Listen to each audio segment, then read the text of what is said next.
ଶୁଆ ଶୁଆ ଦେଖିଛ? ହଉ ଏଇଟା କଣ? ପକ୍ଷୀର ନାମ କଣ?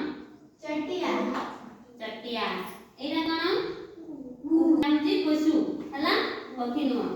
ଏଇଟା କାଉ କାଉ। କାଉ ଗୋଟିଏ ପକ୍ଷୀ ପକ୍ଷୀ। ଏଇଟା ପେଚା ପେଚା। ପେଚା ଗୋଟେ କଣ? ପକ୍ଷୀ ପକ୍ଷୀ। ଶୁଆ ଶୁଆ। ଏଇଟା କୋଇଲି କୋଇଲି। ଏଇଟା ପାରା ପାରା। ଏଇଟା ବତକ ବତକ। ଏଇଟା କୁକୁଡ଼ା କୁକୁଡ଼ା କୁକୁଡ଼ା। ଏଇଟା ହଂସ ହଂସ। ଏଇଟା ମୟୂର ମୟୂର। ଜାଣିଛ ପିଲାମାନେ?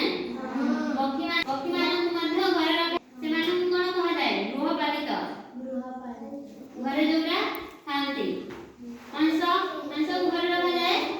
ଗୃହପାଳିତ ପକ୍ଷୀ ସେଇଟା। ହଉ।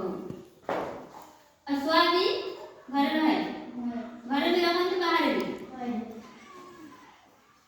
ପାରା ଘରେ ରହେ। ଗୃହପାଳିତ ପକ୍ଷୀ ହେଲା।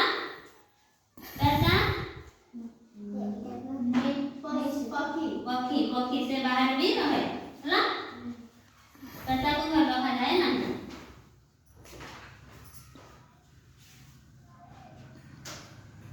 ପକ୍ଷୀ ବିଷୟରେ ଜାଣିଲ? ପକ୍ଷୀର ନାଁ